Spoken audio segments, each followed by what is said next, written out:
Assalamu alaikum. Hope you all are doing well. Today the topic is verb. अच्छा, इस topic को हमने 3 सब टॉपिक्स में मज़ीद जो है डिवाइड कर दिया। आज हम इसका फर्स्ट सब टॉपिक देखते हैं। अच्छा, अब वर्ब्स होते क्या हैं हमारे पास? Verbs are the action words. Verbs are the things that you can do.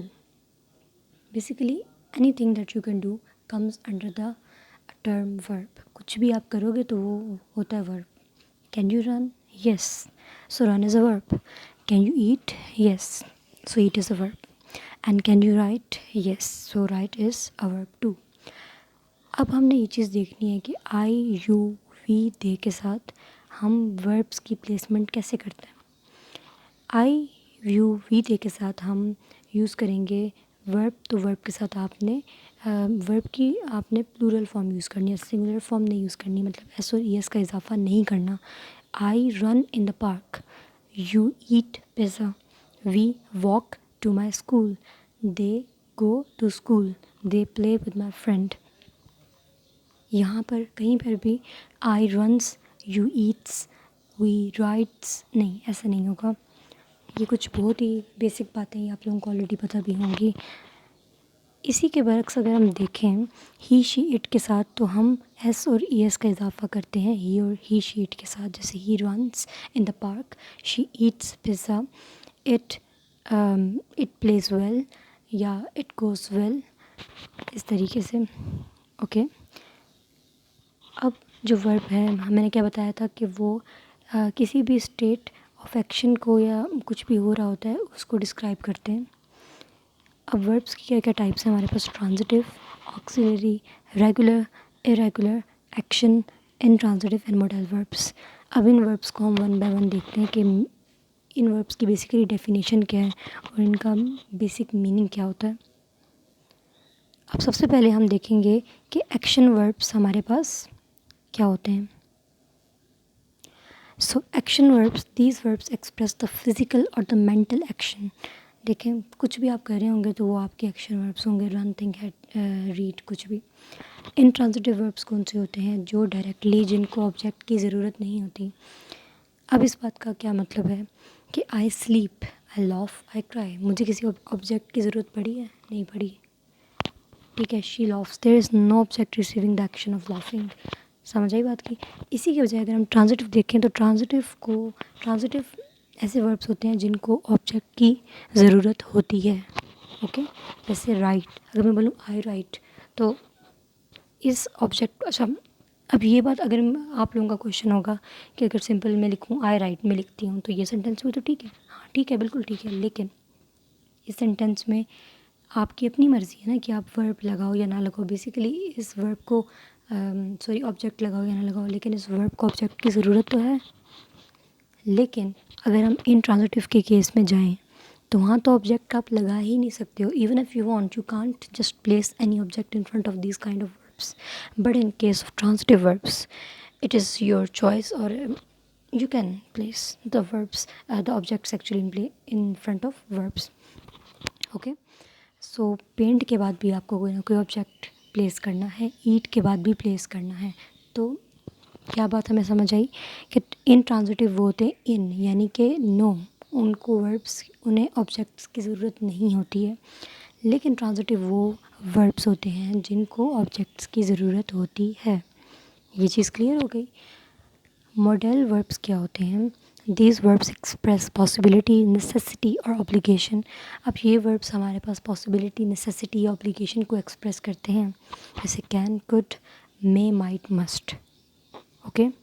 कि पॉसिबिलिटी की ये चीज़ हो सकती है या नहीं, नेसेसिटी कि ज़रूरी ये चीज़ होनी ही है, और ऑब्लिगेशन क्या होता है कि जो आपके पास जो ऑब्लिगेटरी चीज़ें होती हैं उनके लिए, से शुड हो गया, मस्ट हो गया, इस तरीके से.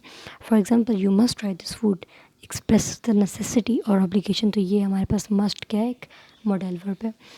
ऑक्सिलरी क्या होते हैं? These verbs are use to help form the tense, mood और voice of another verb such as be. अच्छा, ऑक्सिलरी वर्ब्स क्या होते हैं? सिंपल आप जो हेल्पिंग वर्ब्स यूज़ करते हो वो ऑक्सिलरी वर्ब्स होते हैं बस.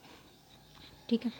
और ये टेंसेस पर बेस करते हैं। जैसा आपके पास टेंस होगा वैसा ऑक्सिलरी वर्ब आपने यूज़ करना है। जैसे बी की फॉर्म इज़ एम आर होती है, हैव की फॉर्म हैज़ हैड होती है, डू की फॉर्म डज और डिड होती है।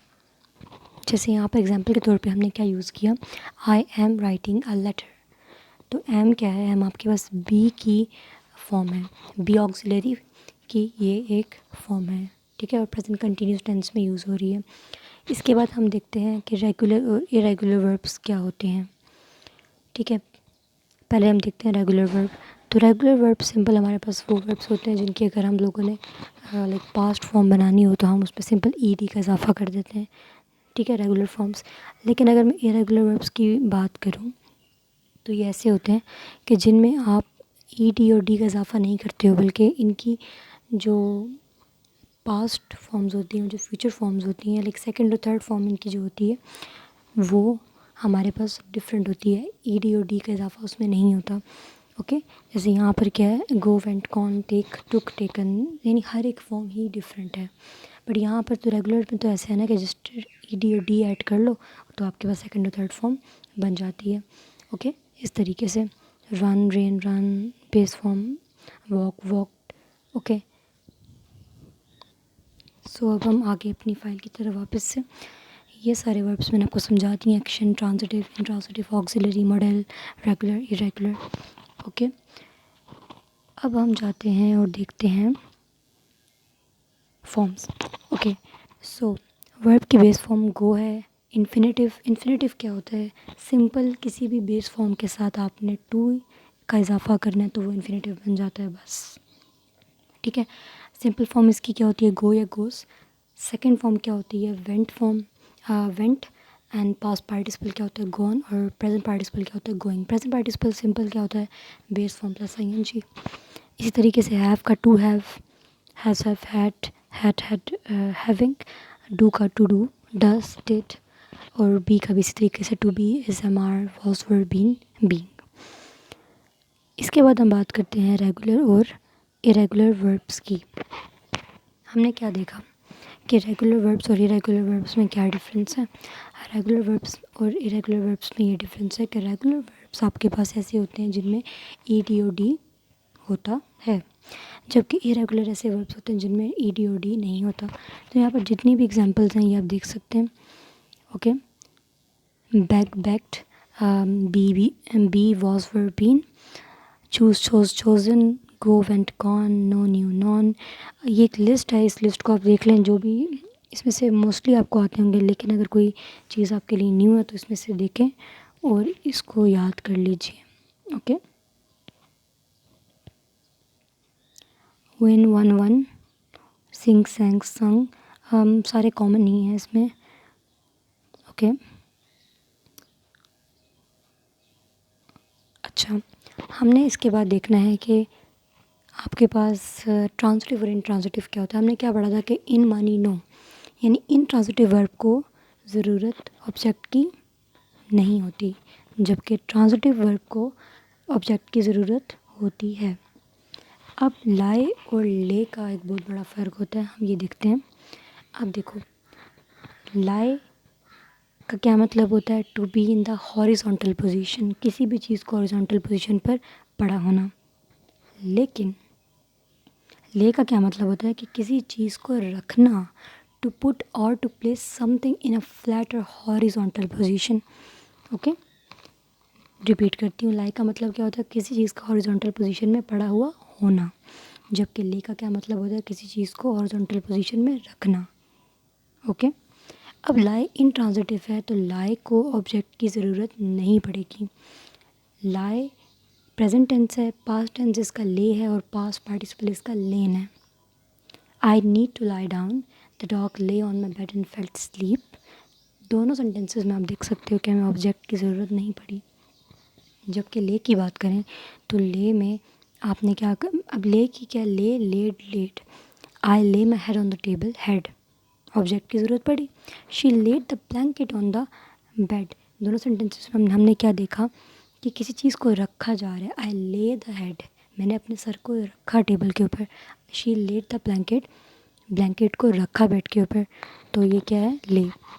अब आपके पास ले आएगा, तो आपने कन्फ्यूजन में नहीं पड़ना कि ये लाई की सेकंड फॉर्म है या फिर ये ले ट्रांजिटिव वर्ब है और ये फर्स्ट फॉर्म है, नहीं, बल्कि सिंपल आपने अपने जुमले का तर्जुमा करना है।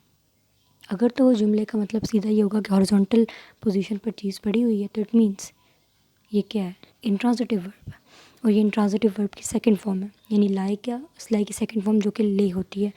लेकिन अगर इसका मतलब ये है कि सिंपल कोई चीज़ रखी जा रही है, पड़ी हुई नहीं है, कुछ रखी जा रही है, सेंटेंस में वाज़े नज़र आ रहा है आपको कि कोई चीज़ रखी जा रही है, रख रहे हैं, तो उस केस में आपने समझ जाना है कि ये ट्रांजिटिव वर्ब है और उसकी फ़र्स्ट फॉर्म है और यहाँ पर ऑब्जेक्ट की ज़रूरत पड़ती है।